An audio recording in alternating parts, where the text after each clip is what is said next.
তো হ্যালো বন্ধুগণ, আশা করছি সবাই ভালো আছেন। আমিও অনেক ভালো আছি। আপনাদের জন্য আজকে একটা নতুন রেসিপি নিয়ে এসেছি, যে অনেকেই হয়তো আপনারা খান না। তো আমি আজকে ট্রাই করে দেখব এটা কেমন লাগে খেতে। তো এটা রান্না করা একদমই ইজি, যার জন্য আমি সব কিছু আগে ক্লিন করে রেখেছি। আজকে আমি রান্না করতে যাচ্ছি মুরগির টেংরি। আপনারা লেগ পিসও বলতে পারেন এটা। চামড়া মেশানো আছে, ২ রকম আমি একসঙ্গে রান্না করব। তো আমি ফোড়নের জন্য জিরা আর তেল, পরে ডাইরেক্ট আমি মাংসটা দিয়ে দিচ্ছি।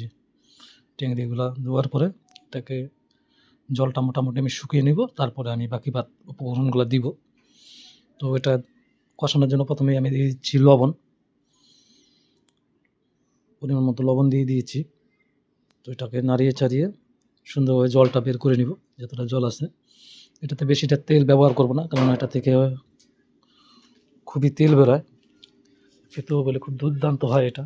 আমি ট্রাই করে দেখব আজকে। তো সঙ্গে থাকবেন আপনারা দেখতে থাকুন আমি কী করে রান্না করছি। যার জন্য পেঁয়াজ, লঙ্কা ওটা আমি গোটা দিয়ে দিয়েছি। তারপরে কিছু বেটে রাখা উপকরণ ওগুলো দিয়ে দিচ্ছি, যার মধ্যে আছে লঙ্কা, রসুন, আদা। এগুলো আমি একটা পেস্ট তৈরি করে নিয়েছিলাম, যেটা আমি দিয়ে দিলাম এর মধ্যে। এটা দিয়ে সুন্দরভাবে এটাকে কষাতে থাকবো যতক্ষণের থেকে তেলটা না ছাড়ছে। আমি দিয়ে দিচ্ছি পরিমাণ মতো এতে হলুদ দিয়ে দিয়েছি। হলুদ দিয়ে এটাকে সুন্দরভাবে মিশিয়ে নিব। সঙ্গে থাকবেন আপনারা। সেটা রান্না করা একদমই ইজি। এটা অবশ্যই আপনাদের গরম জলে পুরো সুন্দরভাবে ক্লিন করে নিতে হবে। গরম জলে এটা পরিষ্কার করে নিয়েছি ভালোভাবে। তারপর এটা রান্নার জন্য নিয়ে আসলাম। তো সঙ্গে থাকবেন, দেখতে থাকুন আমি কী কী দিয়ে এটা রান্না করছি। এটা একদমই ইজি রান্না করতে, যে কোনো কেউই পারবে এটা রান্না করতে। একটা বাচ্চাকে দেখালে বাচ্চাটাও পারবে রান্না করতে। তো সঙ্গে থাকবেন আপনারা। এখানে আমি কিছুটা কাশ্মীরি লঙ্কার গুঁড়া ব্যবহার করেছি, তো কালারটা সুন্দর হয়।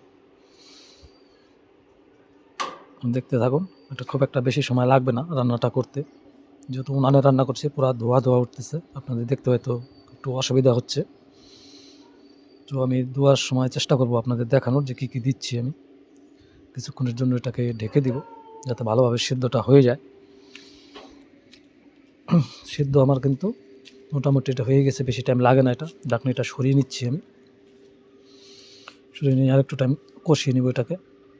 এটা বেশিক্ষণ ঢেকে রাখা যাবে না বন্ধুরা। এটা ঢেকে রাখলে কিন্তু নিচে লেগে যাওয়ার ভয় থাকে, যার জন্য অল্প অল্প করে ঢেকে ঢেকে রান্না করতে হবে এটা। তো আমি আর ঢাকা দিব না, একবারেই ঢাকা দিয়ে রান্নাটা করে নিয়েছি আমি। তো দেখতে পাচ্ছেন আপনারা কালারটা কত সুন্দর এসেছে এটার।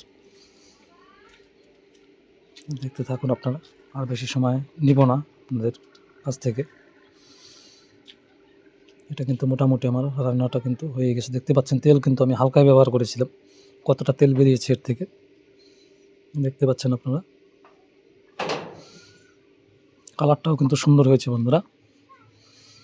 এতে আমি একটু জল অ্যাড করব, বেশিটা জল দিব না এতে। এটা একটু শুকনা শুকনা টাইপেরই হবে। বেশি ঝোল দিলে আমার মনে হয় ভালো লাগবে না খেতে, যার জন্য আমি জলটা কমিয়ে দিয়েছি। আপনারা বেশি দিয়েও ট্রাই করতে পারেন, যেহেতু আমার সিদ্ধ আগেই হয়ে গেছে কষানোর সময়, যার জন্য আমি জল বেশি দেওয়ার চেষ্টা করলাম না। জলও কিন্তু আমার ফোটা শুরু হয়ে গেছে বন্ধুরা, দেখতে পাচ্ছেন। অনেকে হয়তো খায় না এগুলো, আমি ট্রাই করে দেখব। দিয়ে দিচ্ছি কিছুটা এর মধ্যে জিরা গুঁড়া দিয়ে দিব, তারপরে কিছুটা মিট মশলা গুঁড়া, মিট মশলা দিয়ে দিয়েছি পরিমাণ মতো। দিয়ে দেবো কিছুটা গরম মশলা গুঁড়া। এটা দিয়ে সুন্দরভাবে নেড়ে চেড়ে দিব। তো এটা কিন্তু বন্ধুরা আমার পুরোপুরি একদম রেডি হয়ে গেছে। আপনাদের দেখানোর চেষ্টা করব কীরকম হয়েছে মাংসর কালারটা। দেখতেই অসাধারণ লাগছে, দেখতে পাচ্ছেন কত সুন্দর হয়েছে। এবার ট্রাই করে দেখবেন বন্ধুরা, আশা করি আপনাদের কাছে অনেক ভালো লাগবে। ভালো লাগলে অবশ্যই চ্যানেলটা সাবস্ক্রাইব করবেন, ফলো করবেন, শেয়ার করবেন, সঙ্গে থাকবেন, সাপোর্ট করবেন। আজকের জন্য বন্ধুরা এইটুকুই ছিল। দেখা হচ্ছে নেক্সট কোনো ভিডিওতে। ততক্ষণের জন্য ভালো থাকবেন, সুস্থ থাকবেন। এটা বেশি বেশি শেয়ার করবেন। আজকের জন্য ধন্যবাদ।